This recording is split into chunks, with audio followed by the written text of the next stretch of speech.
counting down to Oscar Sunday this morning with the host of Hollywood's biggest party, Seth MacFarlane. He is the funny man behind some of the craziest comedy on TV and in the movies, and our Amy Robach.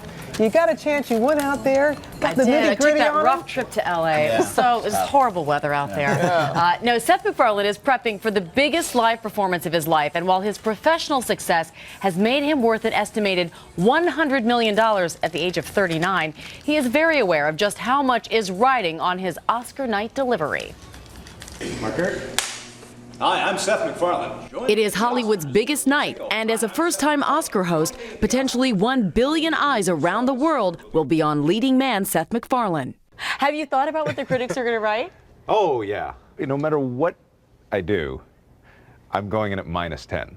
I have to kind of claw and scratch a little bit for even a decent review. Do you have a favorite host as you look back? You know, I think Johnny Carson is probably the gold standard. I thought that Letterman did not get a fair shake. I thought Letterman was really funny. They like to assign superlatives to different hosts. What do you think your superlative is going to be? What's yours going to be?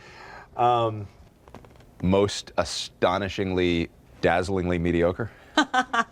But despite his charming self-deprecation, his talent for creating and voicing characters is remarkable. He is the creator and the unmistakable voice of the hit show Family Guy. Brian, pick up. Over. What? Brian, please say over when you finish talking. Over. What? Over.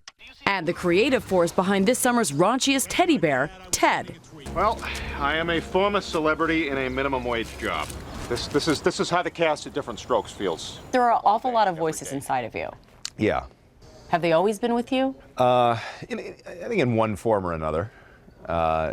Maybe not necessarily those particular voices, but in one form or another, the voices have been. You're like a male Sybil, like, and you just have an outlet, a creative outlet. Yeah.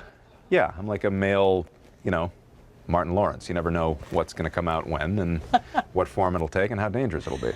He is not only a host, but is also a nominee, nominated for this original song from Ted. Everybody needs a best friend. Congratulations. How do you feel about that?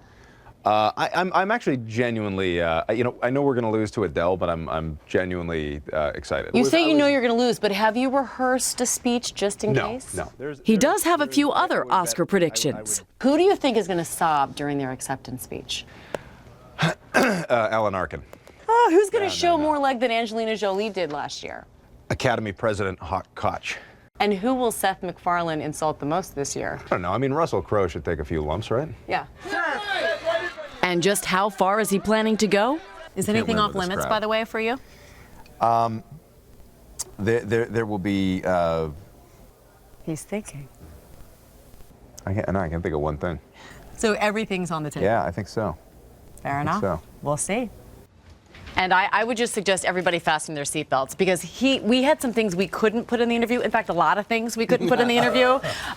So we'll just see what happens when there's a 7-second delay or not. I'm not sure, but I think it'll be interesting. I with bated breath. He's going to go for it, I think. I think he will too. What's he got to lose? He's not going to play it safe. No, I don't think he is. Thanks, Amy.